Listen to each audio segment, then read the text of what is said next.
Hi everyone, Nigel Saunders here. Over the last few days I've been releasing videos of Connor's backyard garden tour, a tour of all his bonsai trees, and it was really interesting. I really enjoyed the tour, thanks Connor. And in the meantime I've been trying to work on the plant room, but it hasn't been going quite so well. The problem I've been having is with my ear here. My one ear blocked up and I can't hear anything out of it. And then it got infected and I was in a lot of pain and still am. I'm seeing the doctor tomorrow, but it's been hard to get anything done because if I go any longer than about 3 hours without taking some painkillers, my head just starts throbbing and it's been hard to sleep and hard to get anything done. So I've been keeping active. We went and visited a nursery yesterday and I went and saw Hong today. And I bought some more pots off of Hong. I'll show you those. Here's a look at what I got at Hong's. I did get a tree, a little elm tree. These are a tropical elm. They're beautiful. I used to have some, but they all died over the winter. So this is another start. I'll try and keep these ones alive. So this is the pots I got. I got this kind of Japanese pot, shallow one. There's no holes in it. And it does have a stamp on the bottom. 2 stamps. You can see it right here. So interesting. It's really nice. So I could do like a water land penjing in there. I could plant a rock in here as a, just a display of a rock in sand or water. Whatever I want. I did get a pot by Eldon Elise. Eldon is one of the founding members of the KW Bonsai Society. So these pots are quite old now. He hasn't made pots for probably 35 years. So these would be kind of probably from the 1970s to the 1980s, I would guess. Somewhere around that time frame. There's another pot here. I'm not sure if this is Chinese or Japanese, but it's quite nice, the color of it. It's almost like a gray olive color. Very beautiful pot. I have a shallow one here. This also has a chop in it. And again, I don't know if that's the right way up, but there's the chop in that one. I have another Eldon pot here, which is a really fine pot. It's got a embossment in the side there. This side mountains, this side mountains, and this side a tree. So there's Eldon's name underneath. Eldon Elise. Beautiful pot, beautiful glaze on it, nice lip on top. Yeah, so I don't think I'll ever plant this pot. I think this is just a collector's item. I'll probably find a nice box for it and it'll just go away as a collector's item, that pot. It's something quite special. I also have this pot. I think Hong said this is from, I think he said Singapore. Yeah, nice little plain pot. And then at the thrift store, I went to the thrift store on my way home and I found this pot for $5.99, Value Village. A nice pot, has a tray underneath, the drainage holes in it. Yeah, I thought it would be nice for a jade or something. It's a nice tall pot, cactus or jade or some kind of succulent. Would be quite nice in here. They like the tall pots because you get good drainage. You can water them a lot, fertilize them a lot, and the soil in the large tall pots doesn't stay wet. It drains out the bottom. So really good for succulents.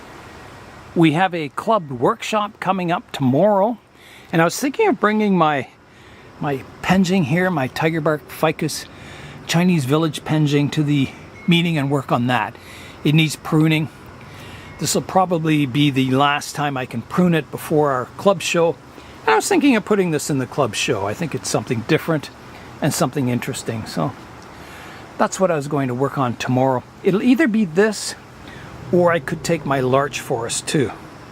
So in here I have my larch forest, which looks very strange with these blue needles on it. It almost looks like a Colorado blue spruce.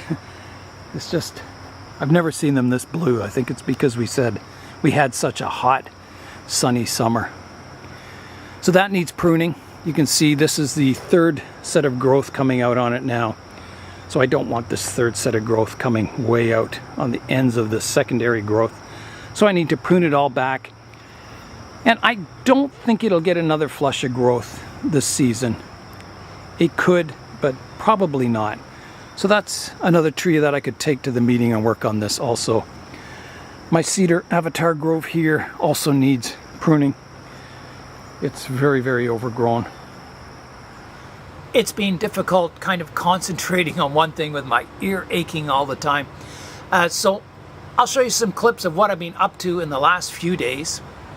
Here is an update to the plant room. So I'm getting it all cleaned out. I've got all the benches by the window cleaned out.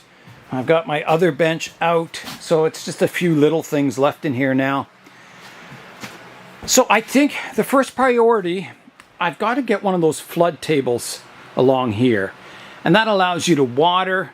The water goes into the table and then drains through a hose into a bucket. So you can water your trees all you want without it running down onto the floor and making a mess and rotting out your room. So it's going to be very important to get the flood table set up.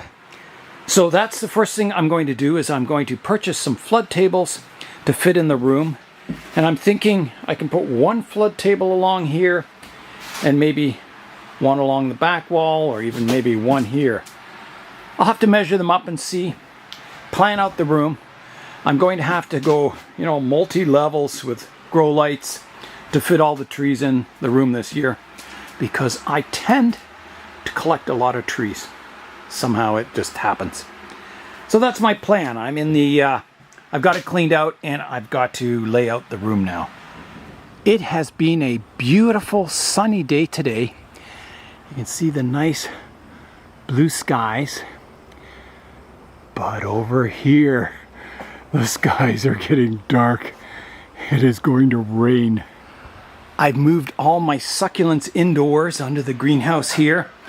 So I've got my yucca forest, my Portulacaria afra, my adenium forest in here, and my crown of thorns on the bench here to keep them dry. I did leave them out in the rain yesterday. We got kind of a 1.5 to 2 hour rain, so they were dry, so I used that as their watering. But now I've got to let them dry out again before I water them. Otherwise they just sit in wet soil and then the roots start rotting. So they're in the drying out process. So you can see the progress on the yucca forest here. They are getting lots of shoots on them and they're looking good. The adeniums are coming back out into leaf, which is exciting. The Portulacaria afra has really nice small leaves and dense growth. That'll need pruning again before fall. Yeah, doing really well.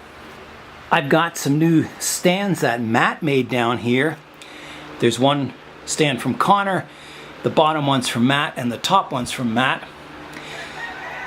So that is very exciting. I'll be using those in the KW show, or maybe the Toronto show too. The clouds are very still up there. You can hear thunder rumbling.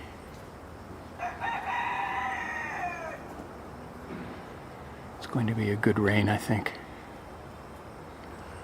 I've moved the Frankenficus outdoors now for the rest of the summer. I want to get the good sunlight on it. Make sure that canopy gets nice and dense before the end of summer. I've been looking at flood tables. I've got 10 feet of wall here, so I can get three 3-foot by 3-foot flood tables to go across here. That'll leave me with 1 foot to spare, or 6 inches each side of the wall, which should be pretty good. So that's where I'm going to start. I'll pick those up tomorrow. Kind of, they're low flood tables, so they're not very high. They're 3 or 4 inches high. So they should be perfect for bonsai, and I'll have to bring them up so they're just below the lip of the window there. And then I'll have another shelf above them, so I can run some shelf brackets off this main beam and the end beams. Make a good strong shelf midway up the windows to have another row of trees. I'll try and maximize the use of the room. Here's a look at the storm clouds approaching.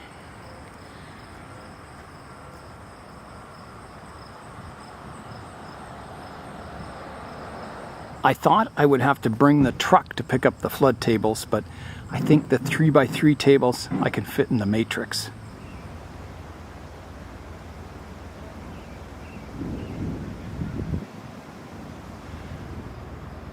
The turkey vultures are descending. They don't want to get caught in the rain way up there. So they're coming in for landing.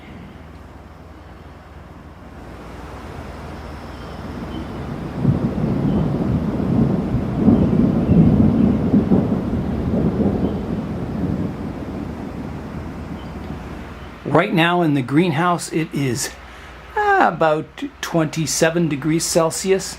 A nice temperature in here. I repotted my Fukian tea.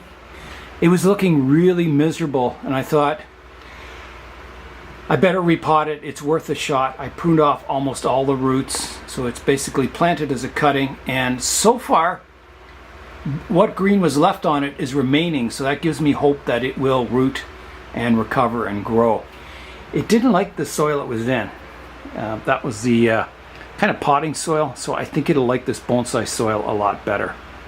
My jackfruit here is growing really well. I've got 5 seeds that germinated, and you can see they're growing tall and getting leaves. So usually just before it rains, the wind will pick up and you'll feel cold air come in. And I can see the wind is picking up now. You can see the trees rustling in the wind there. I'm just waiting for the cold air to come in, and I'm feeling it now. Yeah, I'm feeling cold air blowing in now. So usually you get rain after that. Oh, that feels good, that cold air. See what happens.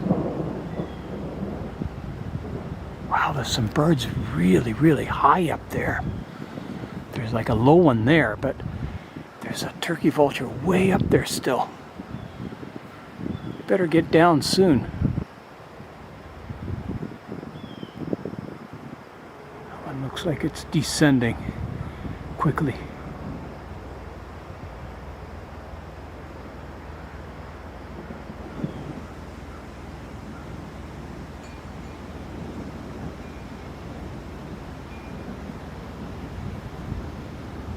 I'm feeling a little bit of rain now. Not much. Definitely coming though.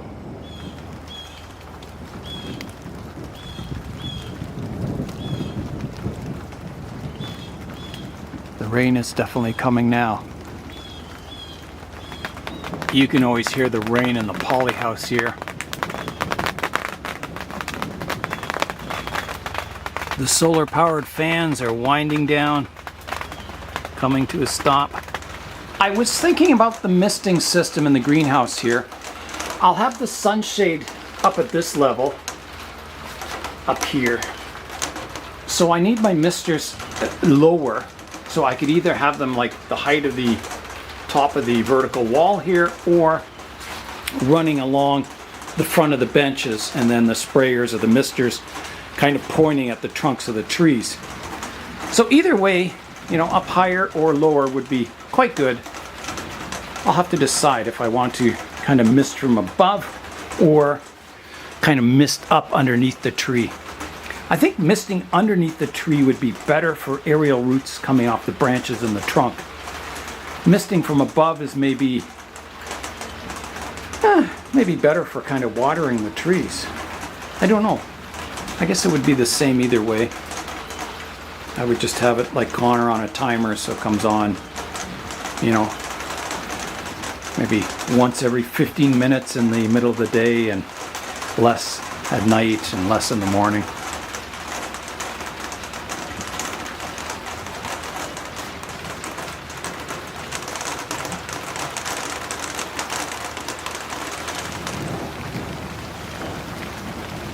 Hard to believe it was sunny just half an hour ago.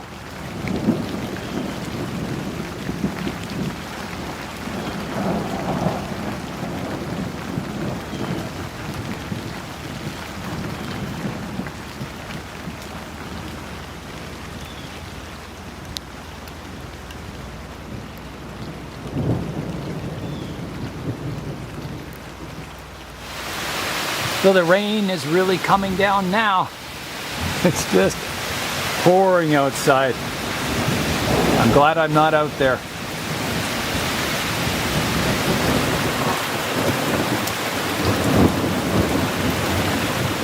Yesterday I went shopping for some flood tables, so I bought 3 here. These are 3 feet by 3 feet, and they have a flat spot to put a drain in it, so I can connect them all up. So I'll build a table or use that existing table and raise them up to the level of the window edge here. And then the trees can go in here, and then when you water them, the excess water runs down the drain, and you can collect it in the bucket and reuse it, which is kind of useful in the middle of winter because rainwater is kind of scarce. I have the 1 barrel in the plant room here, and yeah, that's about it. And once you run out, you've got to melt snow or wait for the next thaw, which sometimes doesn't come very often in winter. So yeah, so I just I thought I'd better get those, size them up, you know, for building my table here. This is the largest size I could get that would fit. You can get a 6 by 4, but the 4-foot one would come out into the aisleway way too far. It would come out to like halfway through my doorway here, so that was no good. So these will be quite nice. And then if I, you know, once I get these set up and I really like them, maybe I can get some more for around the rest of the room here. And maybe even, you know, 1 row of flood tables and then a shelf above, so those trees drain into the lower flood tables. So I save my water, and it doesn't make a mess. So that's exciting, a step forward getting the flood tables. So you can see I've got to put my drywall all the way around the room. I've got to finish the roof, put my vented attic up here to get all that cold air to blow out to the outdoors so I don't get condensation, which I was getting a lot of in the winter. Condensation, I'd get a pool of water under the plastic here. So I've got to be very careful to make sure I've got good ventilation. Right now, I didn't have time to finish it up here, but I have ventilation at the bottom, and then the airflow will go up to here and exit out the attic here, out the side of the room. And I may put one of those whirly fans up there to draw the air out. While I was at the store that I bought the flood tables from, I got a bit of hose and a misting head, and I thought I'd try the little pump that Tom gave me. So you can see it down here, pumping away, and I connected it up to a misting head, but you can see there's not enough pressure. It just kind of dribbles out, sort of like a watering head. So yeah, it didn't work out too well. You can see if I put it down lower, it missed a little better. I mean, it's good for watering, single one, you know, if you want to mist or water one tree like a ficus or something. But it uses a fair amount of water too. I had this bucket about 3/4 full, and it's been running for about an hour, and it's, you know, used about half that water. So it's, you know, it puts the water out pretty steadily. So I think, you know, with if you want a true, you know, mist to come out of these nozzles, you need a fairly high pressure pump to operate it with. So I'll look around. I mean, some of the sump pumps, they're pretty powerful. The ones you use in your basement and that. I've had the hose of my sump pump, I've had it get a little pinhole in it, and there's enough pressure that it shoots quite a vapor out. It's almost like a misting nozzle. So yeah, I think a good powerful sump pump, you know, in a water barrel hooked up to my lines with the misting nozzles should do the trick. Yeah, so it'll be interesting. Might take a while to get everything set up, you know, exactly right. Here is a look at the flood table. One of them set up here on top of cement blocks. So I've got 3 high, a column of cement blocks, And then the column here will support the next flood table beside it. And it's a pretty good working height, and it comes to the bottom of the windowsill here nicely. So I think that's a good solution. Cement blocks, you know, if you build something in here, then you change your mind about the layout of the room, well, you're kind of stuck with this big kind of table. The cement blocks are very versatile. I can rearrange things, and they'll never rot or fall apart or anything like that. So I think that's a good solution to get these flood tables set up in this room. Let me do this a different way. I'm going to do a little vlogging.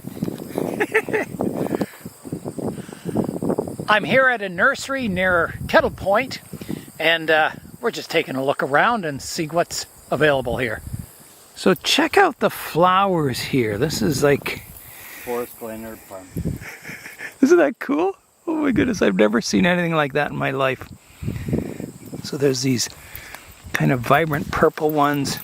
Hey, There's a pink one. Oh wow, look at that, Todd.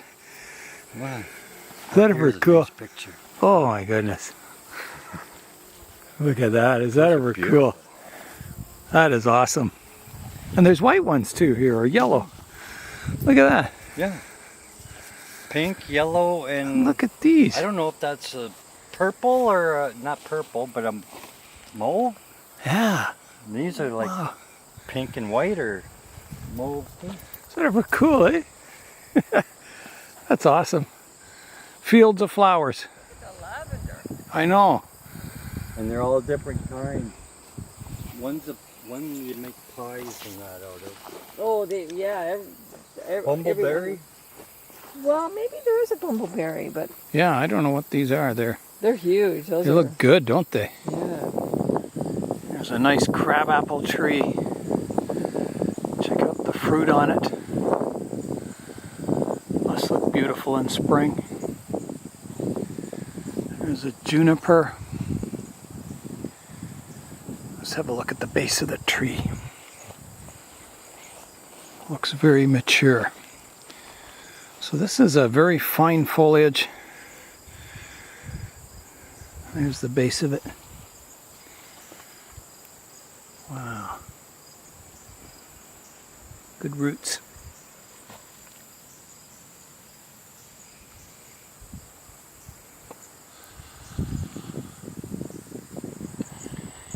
In here is a grove of Scots pines.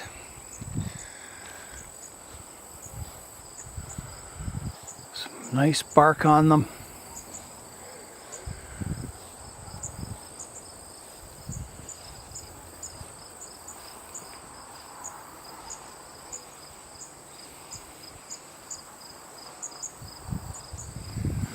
Some of them are very mature. They're small but mature trees.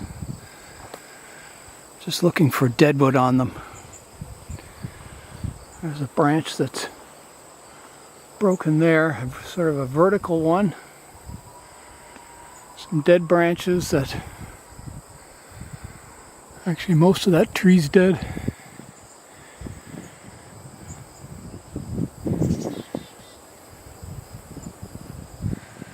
Very twisty up top.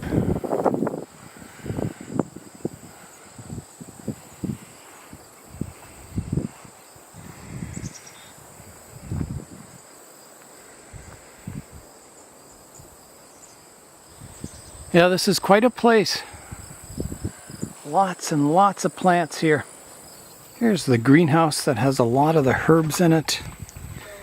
I think this is lavender.